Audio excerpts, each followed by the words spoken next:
Good morning, one and all. I hope you had a great weekend. Webby Sports Roundup in my manor here in sunny Tenerife in the south in Calio Salvaki.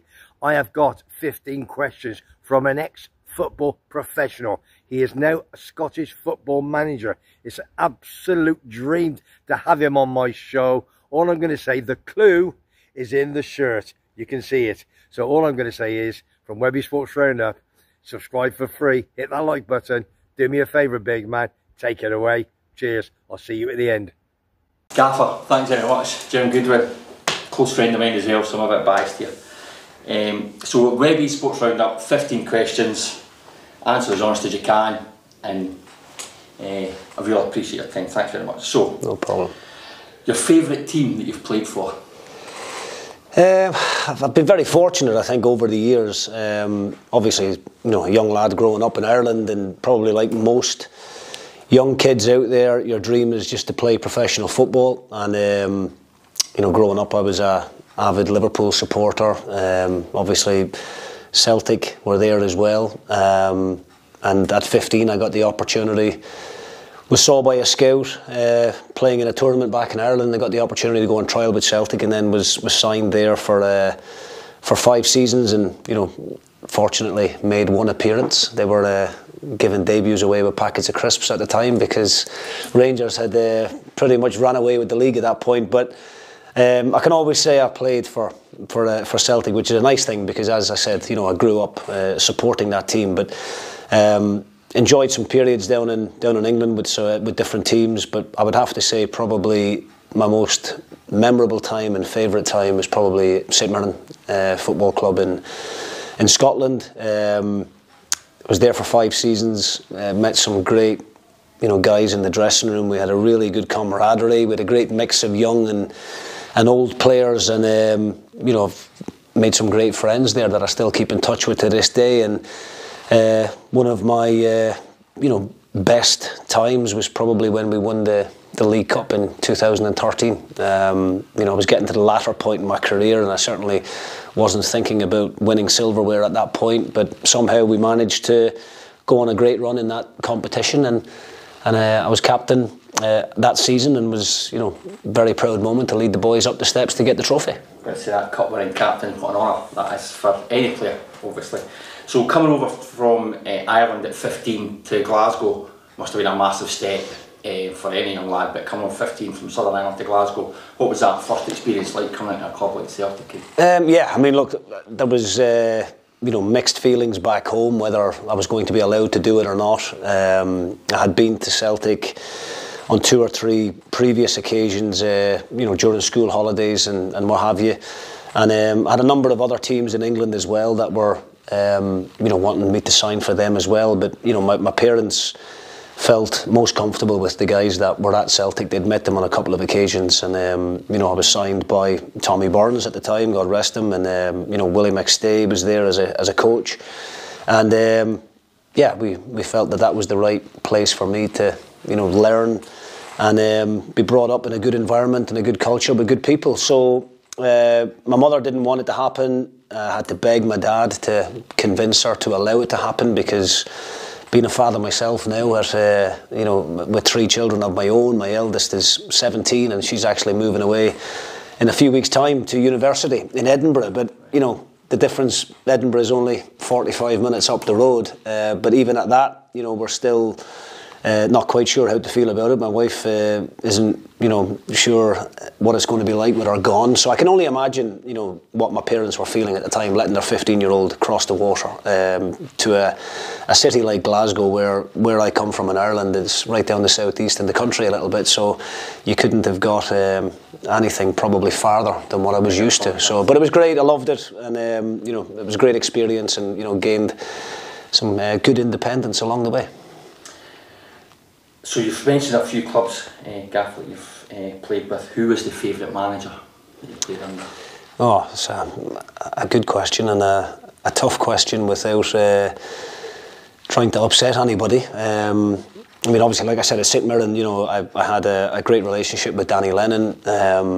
You know, he worked hard on bringing me to the club at the time, and obviously made me captain, and you know, that memory that we had together, him being manager, me being captain, you know, winning the first trophy in a quarter of a century for St Mirren. You know, huge amount of respect for him. But when I think back to my days in England, I was at Scunthorpe for about 3 seasons, and Nigel Adkins, who was the physio at the time, got the intern job after Brian Laws had left to go to Sheffield Wednesday. So I'd worked closely with Nigel on a number of occasions due to different injuries that I had had. So I'd built up a great relationship with Nigel already, and when he got the position as the caretaker manager, I think we were all desperate to try and help him. Everybody in the group loved him, and you know, we managed to win the league with our physio come manager leading the team, and just a great amount of respect for Nigel, the way that he managed people. Anybody who's, you know, been in his company would tell you he's one of the nicest guys you could meet, and yeah, he had a great way about him, and I think I learned, you know, a lot from him. But I think that's the beauty of football, and I've been involved in the game now for, you know, over 25 years on a playing perspective, and now on a managing perspective.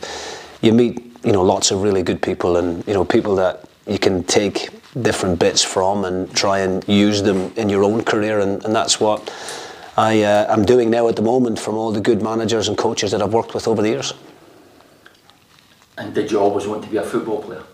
Oh yeah, I mean, from, you know, the day I could walk, I can remember having a ball at my feet. I was one of those kids that used to sleep with the ball in beside me.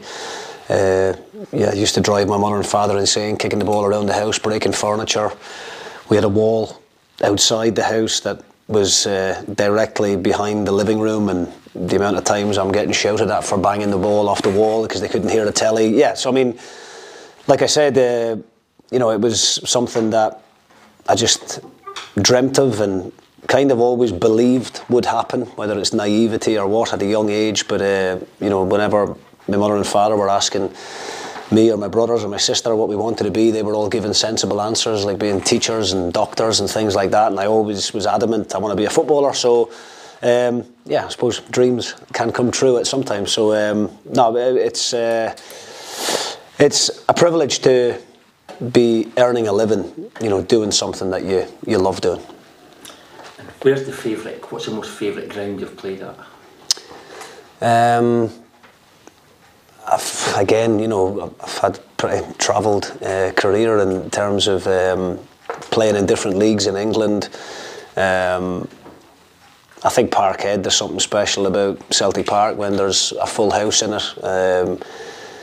Incredible atmosphere. Played at Goodison Park in a League Cup game years ago. I've played at the Etihad. I would probably say, in terms of size, attendance and noise, probably it's hard to beat Parkhead, I would say. And throughout your career and the teams you've played with, who's the best player you've played with? Again, I've had, you know, came across some very good players over the years, and some young lads that went on to have terrific careers. The likes of John McGinn at St Mirren, who you know, obviously moved on to Hibs and then laterally down to Aston Villa, now captain of Villa in the Premier League. Ricky Lambert was at Stockport County, but Ricky, technically, you know, just a terrific player, and obviously went on to play for my boyhood team, Liverpool. So I would probably say during my time at Celtic, without harping on about my time at Celtic, like I've made over 500 appearances for the club, I haven't, but in my debut, Henrik Larsson played, and you know, for any of the viewers watching, I'm pretty sure you know, he's obviously well known and respected in Scotland. He, you know, done well when he went down to England at Man U and obviously Barcelona after that, but yeah, he could just do a bit of everything. Incredible finisher, very mobile, aerially brilliant, scored some fantastic headed goals, and a very humble person as well. You know, he was very good with the young lads like me, so I'd probably have to say Henrik Larsson. The most skillful player? That's more challenging, because given the level that I played at, Al, it didn't tend to be very many silky wingers or strikers. I tended to play in teams that were more well organised and physical, and hard working. That is a difficult one for me right now. Trying to rack my brains. Could we come back to it? Right, okay. And best fans? The best fans that you've played, that have supported the club you've been playing for. I always think, like, it would be easy for me right now to say, Celtic, because people would maybe expect that from me, being an Irishman growing up supporting the team and all that kind of stuff. But I always think the supporters of the provincial clubs are sometimes even better, because it means so much to them. They don't very often get to see their teams winning silverware, and I would have to say probably, like my favourite club, I would probably have to say the St Mirren fans were brilliant to me during my time there. We probably only averaged around about 6,000-7,000 at the time, but they certainly made themselves heard. And I would probably have to say St Mirren. Huddersfield were great supporters as well, and when the team was doing well, made themselves heard. Stockport County, again, when I went down to England initially, a club that's kind of back on the rise now after a few really difficult years off the pitch. And Edgeley Park was always a difficult place for opponents to come, because the fans there were very passionate about their club. So, Stockport would definitely be up there, but again, I'd probably have to give that one to St Mirren. Any ambitions left? Oh, loads, yeah. I mean, look, I'm still very young in the managerial game. Only 42, believe it or not, Al. But yeah, given the colour of my hair and how long it's looked this way, people have me down for over 50. But yeah, look, I still think I've got a lot to learn. I still think I've got a lot to give to the game.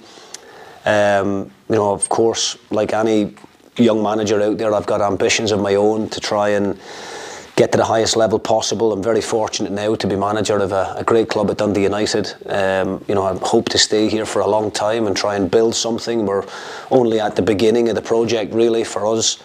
But yeah, I mean, in a few years' time from now, I'd hope to have the opportunity to go and try something different. International management is something that I've always spoken about, and I think that's, for me personally anyway, it would be the pinnacle in terms of where you want to get to as a player and as a manager. Representing your country is something that I've had the honour to do over a number of times at every level, and it would be an extremely proud moment if I ever got the opportunity in a few years from now to manage my country. So I suppose that's probably the dream. You kind of answered this next question, but it's what team did you support, or do you support? Well, where I came from down the south of Ireland, we didn't get a whole lot of Scottish football highlights. It was always the English match of the day. So 10:30 on a Saturday night, couldn't wait for the music to come on, and me and my dad and my three brothers would get round the telly and look forward to seeing the highlights from the afternoon. And my older brother Jerry, who's 5 years older than me, we grew up in the 80s, so Liverpool were a very successful team at that point, and always tends to be the case when you're a young person. You tend to jump on the glory wagon, and that's what we did. So I've been to Anfield now on numerous occasions, Champions League nights. During the season, try and get down as often as I can. My wee boy James is 11 years old and a football fanatic, and he's a Liverpool fan as well, and he is constantly on at me asking when we're going to go back down the road. So I'm hoping in the next few weeks we'll be able to get back down to Anfield and watch a game. Do you have a second team? Yeah, well, like every guy from the Republic, Celtic was always that team growing up. So yeah. Okay. Well, a couple more. Would you play Harry Maguire in your team? Yes, I would. I think he has come in for some really unfair criticism. I think the transfer fee that was paid for him when Man United took him from Leicester, I think put a huge amount of pressure on the boy, and I think the spotlight was really on him trying to justify that fee. I think when Harry Maguire does the basics well and sticks to being aggressive, being a good defender, you know, there's very rarely do people get the better of him. I think it's when he's trying to do too much on the ball, and he sometimes gets himself caught out. But for me, I think even just watching Man United in the early part of this season, I can't remember who they played in the league in the opener, but he was outstanding in that particular game. He went off in the latter stages of it, and De Ligt came on, and whether he plays as consistently as what he would like at Manchester United this season, given the signings that they have made in the summer, will remain to be seen. But I'm pretty sure if he was available right now, there'd be a whole host of English Premier League teams desperate to take him. One word answer: Messi or Ronaldo? Messi. Second favourite sport? Golf. I love my golf. Where we are right now, doing this interview, is at our training base here in St Andrews, the home of golf.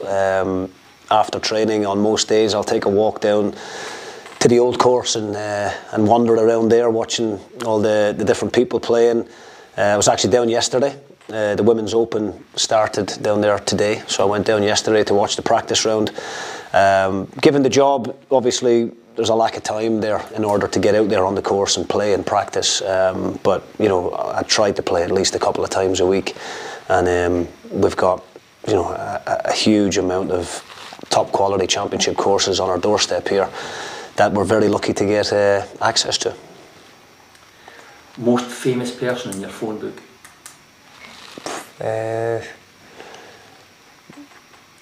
During my short stint at Aberdeen, I managed to have the pleasure of being in the company of Sir Alex Ferguson prior to my debut, and he very kindly passed on his number to me.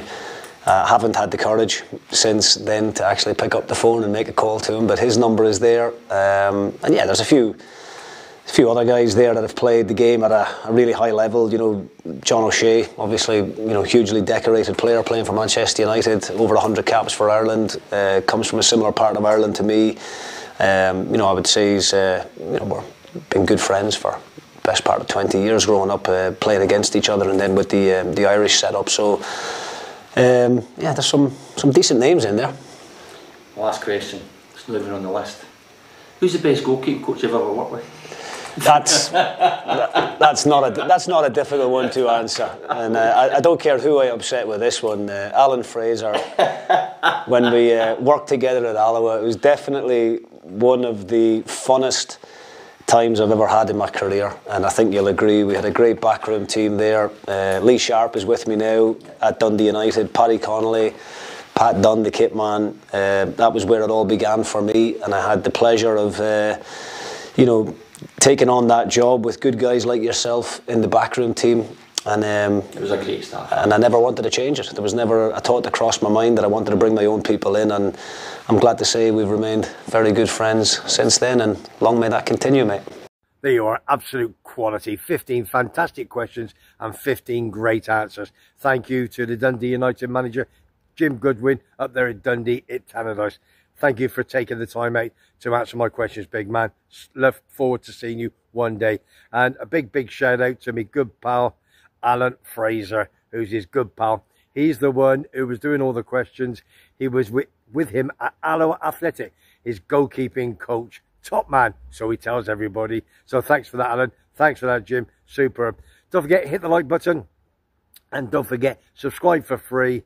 We've got more on the way. Another big one, end of the week. This is going to be absolutely superb. Get ready for it. Webby Sports Roundup. Don't forget, comment down below and hit the like button. It's free to subscribe. Webby Sports Roundup here in sunny Tenerife in Webby's little manor. See you on the next one.